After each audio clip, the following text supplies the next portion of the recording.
حدیث کی روح سے حضور نے فرمایا کہ جب اس امت کے آخری اور سب سے بڑے مجدد کا ظہور ہوگا، حضرت مہدی جنہیں ہم جانتے ہیں، تو ان کی حکومت کو عرب میں قائم کرنے کے لیے فوجیں مشرق سے آئیں، یخرج الناس من المشرق یؤطئون للمہدی علی سلطان۔ معلوم ہوا کہ عرب کے مشرقی علاقے میں کہیں وہ پہلے نظام قائم ہو چکا ہو۔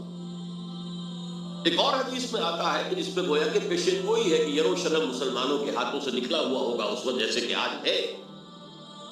حدیث کے الفاظ یہ ہیں کہ خراسان کے علاقے سے سیاہ پرچم دے کر فوجیں چلیں گی اور یہ پرچم جا کر سیدھے یروشلم میں نصب ہو جائیں گے، کوئی ان لشکروں کا رخ موڑ نہیں سکے۔ آج وہ یروشلم یہودیوں کے قبضے میں ہے اور کوئی دن کی بات ہے، اندیشہ ہے کہ مسجد اقصیٰ جو ہے وہ شہید کی جائے، وہ اپنا سیکنڈ ٹیمپل جو ہے بلڈ کرنا چاہتے ہیں، نقشے تیار ہو چکے، ہر چیز اس کے لیے جو ہے پورا اہتمام ہو چکا۔ بہرحال یہ کوئی اشارات ہیں جو احادیث ہمارے پاس ہے حوالوں کے ساتھ جو اس کے اندر درج ہے۔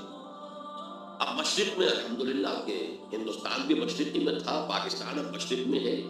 افغانستان مشرق میں ہے۔ خراسان کا لفظ آیا ہے تو خراسان جو ہے حضور کے زمانے میں ایک بہت بڑے علاقے کا نام تھا، جس کا یوں سمجھیے کہ نیوکلیس تو موجودہ افغانستان تھا، کچھ علاقہ پاکستان کا بھی اس میں شامل تھا، جو مالاکنڈ ڈویژن ہے پاکستان کا شمالی، جہاں وہ شریعت کی تحریکیں چلتی رہتی ہیں، بڑا وہاں پر جو ہے ہنگامہ بھی رہا۔ اور یہ تھوڑا سا علاقہ ایران کا بھی شامل تھا، جو اب بھی خراسان کے پروونس کی حیثیت سے وہ جانا جاتا ہے۔ اور پھر یہ کہ یہ ترکی ریاستیں بھی اس کے اندر شامل تھی، یہ خراسان، اس کے بارے میں فرمایا کہ وہاں سے پہنچے جائیں گے۔ اس کے علاوہ ایک حدیث کوئی ہے کہ جس کا حوالہ مجھے نہیں مل سکا، لیکن یہ کہ علامہ اقبال نے چونکہ اس کا اشارہ کیا ہے کہ میرے وطن کو آئی ٹھنڈی ہوا جہاں سے، میرا وطن وہی ہے، میرا وطن وہی ہے۔ جبکہ وہ ہندوستان کا جو ہے راگ الاپ رہے تھے، اس کو بھی اس وقت بھی کہا میرے عرب کو آئی ٹھنڈی ہوا جہاں سے۔ میں نے بعض عربوں سے وہاں میرا کیونکہ ملاقات کا موقع ملتا ہے امریکہ وغیرہ میں، تو ہر ملک سے جو ہے لوگ آئے ہوئے ہیں، وہ کہتے ہیں ہے ایسی حدیث کہ حضور نے فرمایا تھا مجھے ہندوستان کی طرف سے ٹھنڈی ہوا آ رہی۔ بہرحال لیکن اس کا چونکہ حوالہ نہیں ملا ہے تو میں نے صرف یہ کہ علامہ اقبال کے شعر کے حوالے سے تو معلوم ہوتا ہے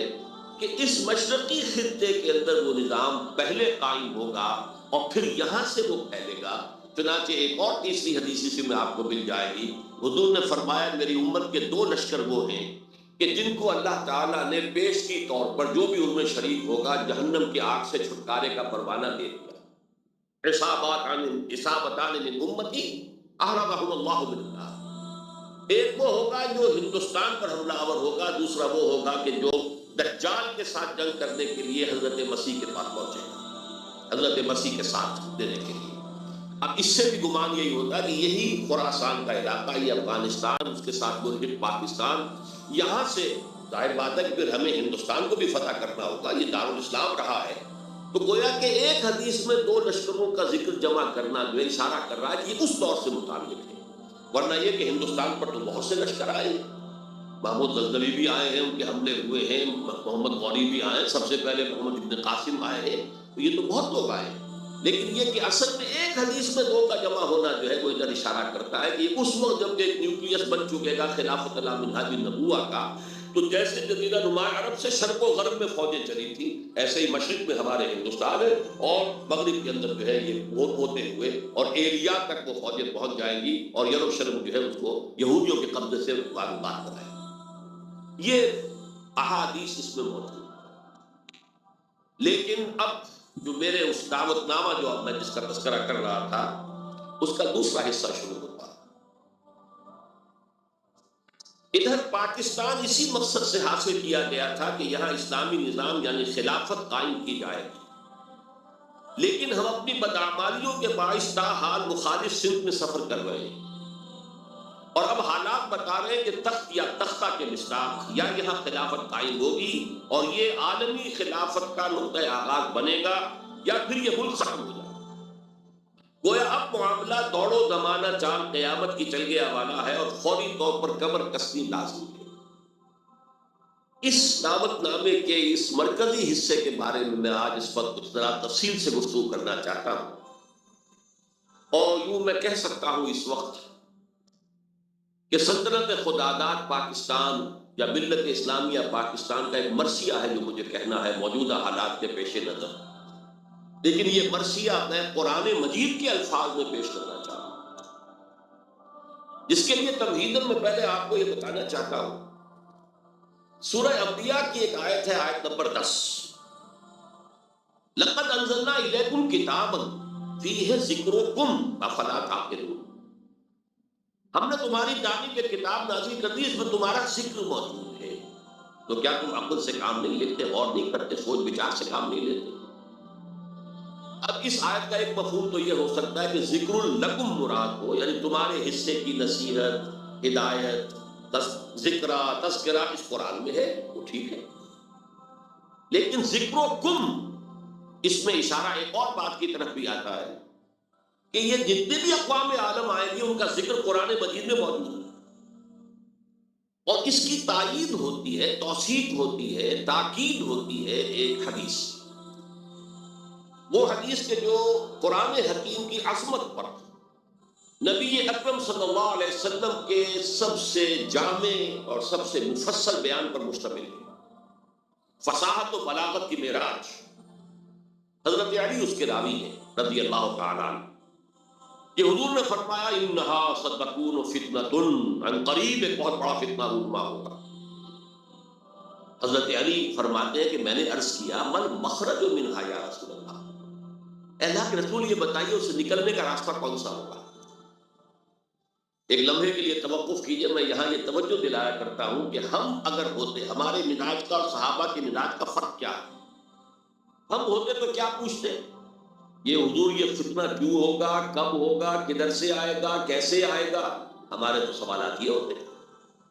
جو سب معلوماتی نوعیت کی چیزیں ہیں، ان کا کوئی تعلق عمل سے نہیں۔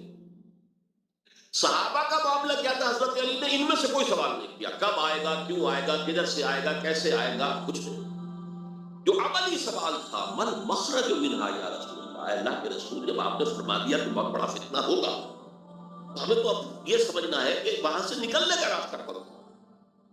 بس اس کے جواب میں وہ حدیث ہے، کتاب اللہ، تمام فتنوں سے نکالنے والی اللہ کی کتاب، فیہ نبأ ما قبلکم وخبر ما بعدکم وحکم ما بینکم، اس میں تم سے پہلے جو لوگ گزرے ان کے حالات بھی ہیں تو سب جانتے ہیں، قوم نوح اور قوم ہود اور قوم عاد اور نمل، کس کس کا اقوام کا تذکرہ ہے، وخبر ما بعدکم، جو تمہارے بعد ہونے والا ہے اس کی خبریں بھی موجود ہیں، وحکم ما بینکم، اور جو بھی تمہارے مابین قیامت تک اختلافات رونما ہوں گے ان سب کا فیصلہ بھی موجود۔ بڑی عظیم حدیث ہے، وَهُوَ الذِّكْرُ الْحَكِيمُ وَهُوَ الصِّرَاطُ الْمُسْتَقِيمُ وَهُوَ حَبْلُ اللَّهِ الْمَتِينُ لَا تَنْقَضِي عَجَائِبُهُ وَلَا يَشْفَعُ مِنْهُ الْعُلَمَاءُ وَلَا يَخْلُقُ عَنْ كَثْرَةِ الرَّدِّ، اور آخری الفاظ تو بلاغت کی انتہا ہے، من قال به صدق ومن عمل به اجر ومن حکم به عدل ومن دعا الیہ ہدی الی صراط مستقیم۔ جس نے کوئی بات کہی اس قرآن کی بنیاد پر اس نے سچ کہا، جس نے عمل کیا اس کا اجر محفوظ ہے، جس نے کوئی فیصلہ کیا قرآن کی بنیاد پر اس نے عدل کیا، اور جس نے قرآن کی طرف بلایا اس کی ہدایت ہو گئی، کسی اور کی ہو نہ ہو اس کی ہدایت گارنٹیڈ ہے جو قرآن کی طرف بلانے والا۔ یہ حدیث ہے جس میں خبر و ما بعدکم کے الفاظ موجود ہیں، بلکہ میں تذکرہ کر دوں یہ حدیث ایک اور شان سے وارد ہوئی ہے طبرانی کی معجم کبیر میں، وہاں یہ حدیث اس طور سے آئی ہے کہ حضرت جبرائیل نے حضور سے یہ فرمایا، یا محمد امتک بعدک، اے محمد صلی اللہ علیہ وسلم یہ آپ کی امت کا آپ کے بعد کیا بنے؟ حضور نے اس پر پوچھا من مخرج منہا یا جبرائیل، بات کو بہت اہم کہی ہے، ابھی تو میں ہوں انا بین اظہرکم، ابھی تو اے مسلمانوں میں تمہارے مابین ہوں، لیکن ایک وقت تو آئے گا، آخر دور نبوت کے ساتھ میں بھی صبر حضور نے دی تو کوئی آپ نے مثال کی صبر دی تھی، جانا ہے مجھے، انک میت وانہم میتون، قرآن مجید میں تھا، لیکن اس کا حل کیا ہوگا؟ تب انہوں نے کہا ہے کتاب اللہ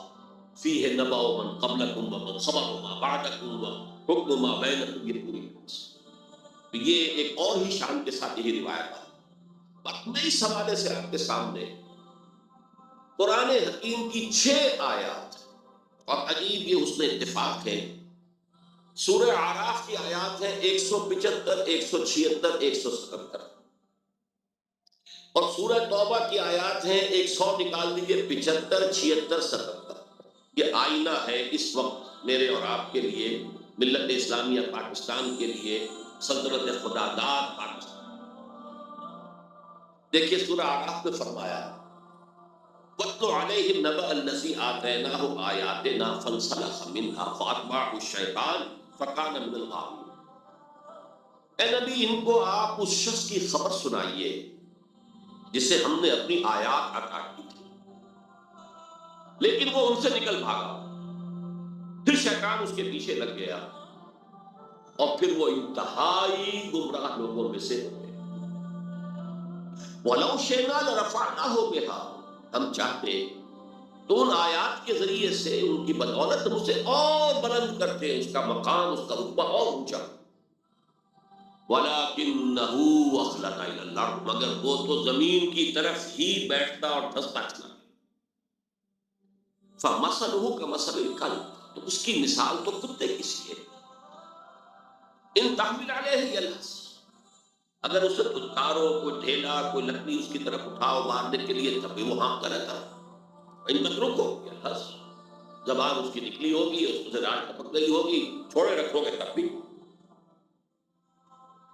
ذالک مثل القوم الذین کذبوا بآیاتنا، یہی مثال ہے اس قوم کی کہ جس نے اپنے رب کی آیات کو جھٹلایا۔ فقصص القصص، تو اے نبی آپ یہ واقعہ بیان کر دیجئے، لعلہم یتفکرون، شاید کہ وہ غور کریں، سوچ بچار سے کام لیں۔ ساء مثلا القوم الذین کذبوا بآیات اللہ، بری ہے مثال اس قوم کی جس نے اللہ کی آیات کو جھٹلایا۔ وانفسہم کانوا یظلمون، اور وہ اپنے اوپر خود ظلم کرنے والے۔ اب میں اس کی زیادہ تفصیلی تفاصیل میں نہیں جاؤں گا، اگرچہ ایک رائے یہ بھی ظاہر کی گئی ہے کہ یہ کسی شخص معین کا تذکرہ نہیں ہے، بلکہ یہ ایک مثال ہے بتا دے رہا، لیکن یہ بات صحیح نہیں ہے۔ وَاتْلُ عَلَيْهِمْ نَبَأَ، وَاضْرِبْ لَهُم مَثَلًا سے بات ہوتی تو اس کا امکان تھا، یہاں تو خبر سنا دیجئے اے نبی اس کی خبر۔ اور اس میں حضرت عبداللہ ابن عباس رضی اللہ تعالی عنہما سے کئی جو ہے اقوال مروی ہیں کہ یہ شخص بلعام بن باعورہ تھا۔ تو جو کتاب گنتی ہے نمبرز تورات کی، اس میں شخص کا ذکر موجود ہے۔ یہ کنعانی تھا، بعض لوگوں کے نزدیک اسرائیلی تھا، لیکن بہت عابد و زاہد، بہت اونچے مقام پر، صاحب کرامت بزرگ جسے کہا جاتا ہے۔ الذی آتیناہ آیاتنا سے مراد یہاں پر کچھ لوگوں نے لیا ہے کہ علم کتاب اسے دی گئی تھی، وہ بات میرے نزدیک صحیح نہیں ہے، بلکہ آیات کہا گیا معجزات کو بھی۔ جس طرح اللہ اپنے انبیاء کو آیات، ہم نے آیات بینات دے کر رسولوں کو بھیجا، ایسے ہی ہے کہ کوئی بہت عابد زاہد کوئی ہو، عابد مرداز اور زاہد مرداز، تو اللہ تعالیٰ اسے کرامت عطا کرتا ہے، میں کوئی شک نہیں ہے۔ کرامات الاولیاء حق، اس میں کسی شک و شبہ کی گنجائش نہیں۔ اللہ تعالیٰ کی بزرگی کے ضرور کے لیے، اظہار کے لیے وہ ایسے سب کے واقعات ظاہر کرتا۔ تو باکرامت بزرگ تھا، لیکن پھر وہ جو دنیاوی خواہشات کی طرف ایسا متوجہ ہوا کہ اس کی ساری نیکی، ساری اس کی بزرگی، ساری روحانیت ختم ہو کر رہ گئی، وہ انتہائی پاتال میں جا۔ بعض مفسرین نے حضور کے دور کے 2 اشخاص کا ذکر بھی کیا ہے۔ امیہ ابن ابی صلت ایک بہت بڑا شاعر تھا کہ جس کی اشعار میں توحید رچی بسی ہوئی تھی، توقع یہ تھی کہ وہ حضور کا سب سے بڑا جو ہے وہ سپورٹر بن جائے گا، لیکن نہیں، مخالف ہو گئے۔ اسی طریقے سے ابو عامر راہب تھا، جیسے ورقہ ابن نوفل مکے میں تھے، تو وہ جا کر جو ہے وہ شام میں انہوں نے عیسائیت اختیار کی، اور وہ بہت بڑے عالم تھے، کان یکتب التوراۃ بالعبرانیہ۔ اسی طرح یہ ابو عامر خزرجی تھا، اور یہ بھی عیسائی ہو گیا تھا، شام میں رہا، اور پھر یہ بہت بڑا زاہد اور عابد اور عالم شخص تھا، لیکن یہی بدترین دشمن ہو گیا محمد رسول اللہ کا۔ جبکہ ورقہ ابن نوفل نے جو ہے حضور کی تصدیق کی تھی جب حضرت خدیجہ رضی اللہ تعالی عنہا لے کر گئی تھی حضور کو ان کے پاس۔ بہرحال میرے نزدیک یہ بلعام بن باعورہ ہی کا تذکرہ ہے جو ہو رہا ہے کہ وہ بہت با کرامات بزرگ تھا، لیکن زمینی خواہشات 2 سب سے نمایاں، بطن پیٹ کھانے کو مانگتا ہے، یہ انسان کی بہت بڑی دقت ہے، اس لیے کہ ظاہر بات ہے جو پریزرویشن آف دی سیلف ہے، اپنے بقا کے لیے اسے غذا چاہیے، لیکن اس کے ساتھ کٹخارا بھی لگا ہوا ہے، یہ اس کے ساتھ اضافی ہے۔ اور دوسری ہے جنسی خواہش، شہوت، پریزرویشن آف دی اسپیشیز، اپنی نسل کو برقرار رکھنے کے لیے۔ یہ دونوں جو ہے حرصیں انسان کے اندر جب یہ اعتدال سے بڑھتی ہیں تو تباہی کا ذریعہ۔ لیکن یہاں نوٹ کیجئے کہ ایک شخص جسے اللہ نے اپنی آیات عطا کی، صاحب کرامت بزرگ تھا، لیکن وہ اس سے نکل بھاگا، اور یہاں فرمایا پھر شیطان اس کے پیچھے لگ گیا، اور یہ بہت اہم نکتہ ہے، یعنی اولاً نہیں شیطان کے اغوا سے کوئی شخص جو ہے وہ گمراہ ہوا کرتا۔ قرآن مجید میں صاف یہ بات آئی ہوئی ہے، ان عبادی لیس لک علیہم سلطان،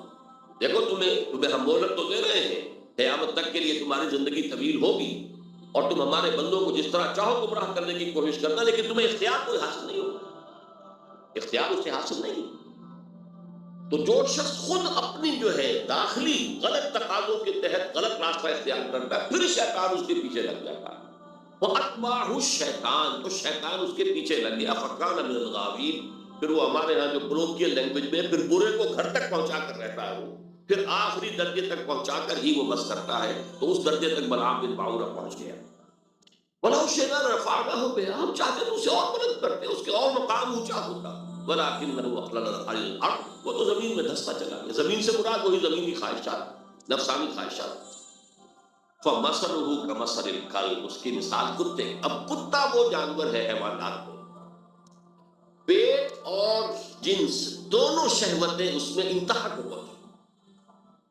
لہذا چاہے خوب پیٹ بھرا ہو، کسی صاحب کا یا کسی میم کا کتا ہو، خوب گوشت کھا کے گھر سے نکلا ہو، لیکن پھر بھی وہ باہر جائے گا تو ہر شے کو سونگے گا کہ شاید کوئی کھانے کی چیز ہو، یہ اس کی یعنی سمجھ جبلت کے اندر، یہاں تک کہ آپ اس کو ٹھیکا ماریے مارنے کے لیے وہ اس کو بھی سونگے گا کہ شاید اس میں کوئی کھانے کی کوئی شے موجود ہو، چلے گا بھی تو ادھر ادھر ہوتا ہوا سونگتا ہوا، اور وہ اپنی شرمگاہ کو چاٹتا رہے گا۔ دونوں جو حصے ہیں اس کے اندر انتہا کی، اور اس کا پھر ظہور کیا ہوتا، زبان ہر وقت نکلی ہوئی ہے، ہانپ رہا ہے، ہر وقت ہانپ رہا ہے، پیٹ بھرا ہو تب بھی ہانپ رہا ہے، اور پیٹ خالی ہو تب بھی ہانپ رہا ہے، تھکا ہوا تب بھی ہانپ رہا ہے، کھڑا ہوا تب بھی ہانپ رہا ہے، زبان نکلی ہوئی ہے اور اس کے اندر سے راہ ٹپک گئی۔ یہ مثال دی ہے، جیسے قرآن مجید میں گدھے کی مثال بھی آئی، مثل الذین حملوا التوراۃ ثم لم یحملوها کمثل الحمار یحمل اسفارا، مثال اس قوم کی جس کو ہم نے تورات عطا کی تھی، حامل تورات بنائی گئی تھی، وہ قوم پھر اس نے اس کا حق ادا نہیں کیا، اس گدھے کی سی مثال ہے جس پر کتابوں کا بوجھ لگا ہو، ایسے یہ کتے کی مثال دی گئی ہے۔ اس کے بعد فرمایا ذالک مثل القوم الذین کفروا، یہ صرف ایک فرد کا معاملہ نہیں ہوتا، پوری قومیں بھی اس تمثیل پر پوری اترتی ہیں، اور اسی ڈسکرپشن کے اوپر وہ پوری اترتی ہیں۔ کذبوا بآیاتنا، جو ہماری نشانیوں کو جھٹلاتے ہیں، فقصص القصص، تو اے نبی آپ